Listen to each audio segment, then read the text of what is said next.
Hello hi friends, good evening to all and welcome in PNG trader friends.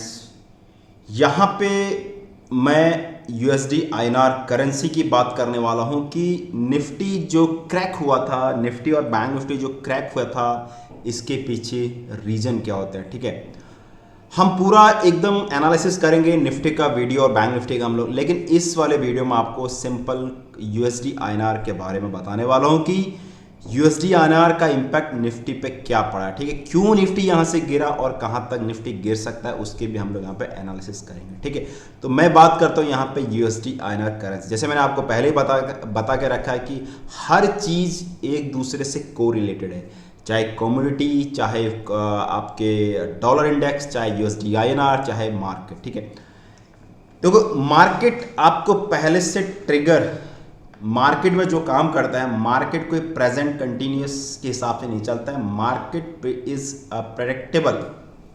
Future को predict करना, ये बहुत बड़ी बात कह रहा हूँ। मार्केट क्या होता है, हम लोग आगे किसी स्टॉक पर पैसा लगा रहे हैं, हम लोग क्या उसका फ्यूचर देख के लगा रहे हैं ना कि यार इसमें आगे पोटेंशियल है। तो चार्ट आपको पहले से बता देता है कि यहाँ पर फ्यूचर प्रेडिक्टेबल है। ठीक है, पास्ट डेटा को कलेक्ट करके हम लोग we will predictable future of the market. ठीक है, तो ऐसे ही हम लोग यहाँ पर बहुत सी चीज़ों को कोरिलेशन करके हम लोग यहाँ पे मार्केट का प्रेडिक्टेबल कर सकते हैं। ये वीडियो में इसके बाद डालूंगा, लेकिन इस वीडियो में आपको मैं यूएसडी आईएनआर के बारे में बताने वाला हूँ। ठीक है, तो बिना टाइम वेस्ट के हम लोग यहाँ पर स्टार्ट करते हैं यूएसडी आईएनआर। ये पूरा यूएसडी आईएनआर का चार्ट है, ये आपका डेली टाइम फ्रेम का चार्ट है, राइट। यहाँ पे देखोगे, सबसे पहले मैं यहाँ पे एक बार मंथली चार्ट में आपको दिखाता हूँ।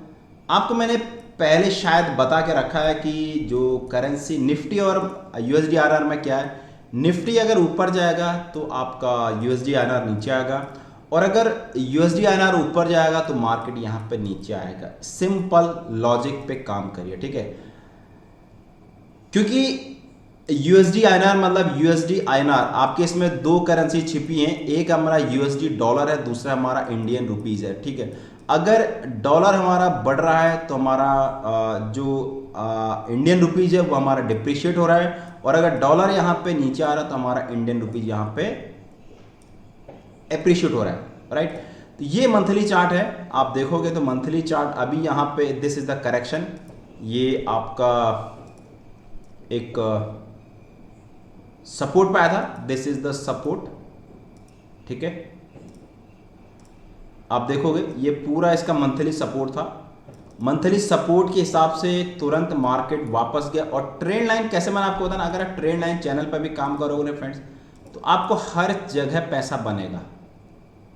ये मंथली ट्रेंड और weekly trend are the very very very important. जैसे आपको पता है कि यहाँ पर सबको लगा होगा कि अभी यूएसडी आईएनआर यहाँ से क्रैक हो जाएगा, लेकिन मंथली सपोर्ट पे वापस वहीं फेंका जहाँ पर लेकिन याद रहे, this is again major support resistance level, क्योंकि यहीं से ही यूएसडी आईएनआर क्रैक हुआ है, यहीं से ही यूएसडी आईएनआर क्रैक हुआ है।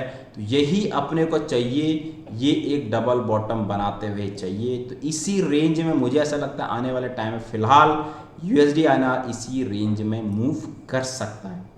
ठीक है, अभी हम इसको एक बार वीकली टाइम फ्रेम में, ये आपका वीकली है, एक बार मैं इसको डेली टाइम फ्रेम में चेक करता हूँ। डेली टाइम फ्रेम में आपको देखो, मैंने आपको एक चीज प्राइस और एक्शन के बारे में बोला है। प्राइस एक्शन के बारे में आपको पता है ये this is the resistance, the major resistance level, यहीं से प्राइस क्रैक हुआ था। मुझे यही चाहिए, एक बार वापस जाए। करेंसी मार्केट में फिलहाल फॉरेक्स ट्रेडिंग बंद हो गया, आप दूसरे चैनल से यहाँ पर ट्रेडिंग कर सकते हैं। फॉरेक्स ट्रेडिंग में जितना टाइम 1 2 यानी 2 कैंडल 2 दिन में यहाँ से यूएसडी आईएनआर को यहाँ फेंक दिया, और तीसरे और इतना एटलीस्ट 1 2 3 4 5 6 7 8 9, तो 9 डेज में इसको ऊपर फेंका, 2 डेज में इसको नीचे फेंका, और 9 डेज में इसको, मतलब जितना प्राइस यहाँ डैमेज हुआ था उसको चढ़ने में यहाँ पर 9 डेज लगे। It means price and time is the most important.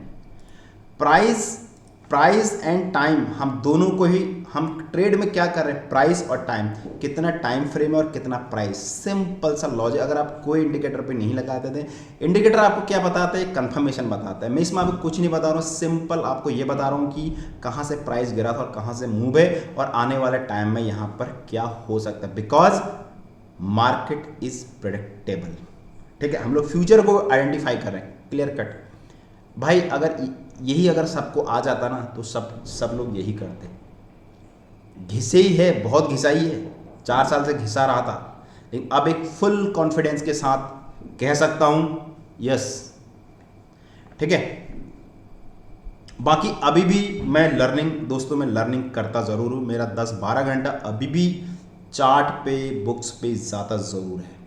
मैं एंड तक पढ़ता रहूँगा और इसका एनालिसिस करता रहूँगा, क्योंकि हर दिन मुझे कुछ ना कुछ नया चीज़ सीखने को ज़रूर मिलता है। तो इसलिए learning is the most important then earning. Learning करोगे, अर्निंग अपने आप हो जाएगी। ठीक है, तो यहाँ पे आप देखो ये डेली चार्ट फ्रेम है, तो डेली चार्ट फ्रेम के हिसाब से आपको क्या दिख रहा है, यहाँ पे इसने यहाँ पर 50 के नीचे, यहाँ पर जो रिलेटिव स्ट्रेंथ है वो नीचे चलेगी और ये रिलेटिव स्ट्रेंथ एग्जैक्टली इसी के आसपास एक टाइम होराइजन जोन में यहाँ पे क्लिक कर। This is a complete a channel like that something. Price is not making above high but RSI is making low. ये जो लो है फिलहाल ये लो के आसपास जा रहा है, करेक्ट। मुझे ऐसा लगता है यहाँ से ऊपर हो सकता है एक दो दिन और यहाँ पर स्टेबल हो जाए और यहाँ पर USD INR ऊपर हो जाए, उसके बाद ये यहाँ से क्रैक होना चाहिए फ्रेंड्स। ठीक है, अगर आपको अभी कोई फॉरेक्स ट्रेडिंग में ट्रेड करता है, you must go for sale.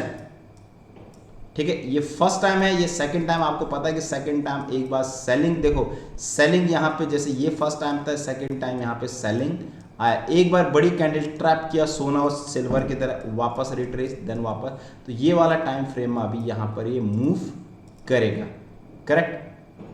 अब आप समझ गए हो कि मैं निफ्टी पे बुलिश क्यों हूँ, why I am bullish on the Nifty. ठीक है, अभी मैं बड़ा टाइम फ्रेम देखूं, एक लॉजिक पे काम करो। देखिए अब यहां पर देखोगे, ये अभी आपको एक क्या दिखाई दे रहा है, ये आपको एक ऐसा कुछ समथिंग लाइक दैट कुछ ऐसा दिखाई दे रहा है, कप कंप्लीट। एक्चुअली ये वाला जो जोन था ये पूरा कप था और ये हैंडल बना, लेकिन अभी भी इसका टारगेट कितना है फ्रेंड्स, ये फर्स्ट टाइम ब्रेकआउट हुआ है। ठीक है, ये फर्स्ट टाइम ब्रेकआउट, उसके बाद ये बनाया, उसके बाद अभी ये बनाया।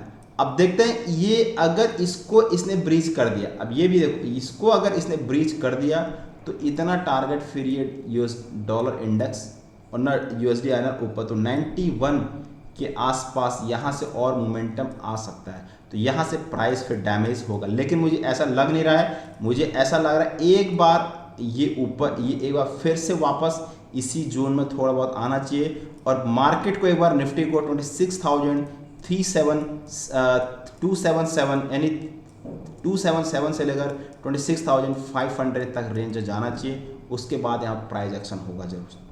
ठीक है,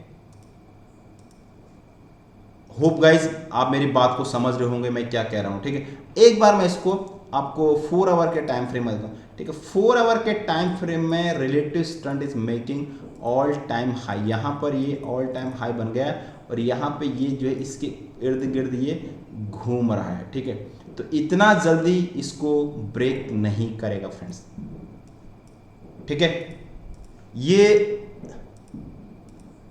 बहुत बड़ा इंपॉर्टेंट टॉपिक है, इसके अंदर और बहुत कुछ ज़्यादा है।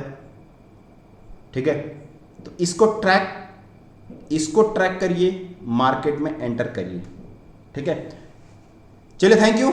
इसके बाद मैं आपको निफ्टी का और बैंक निफ्टी का वीकली व्यू बताता हूं कि क्या पॉसिबिलिटी होती है with the help of Elliot wave, और चीज़ भी हम इसमें डिस्कस करते हैं। Thank you.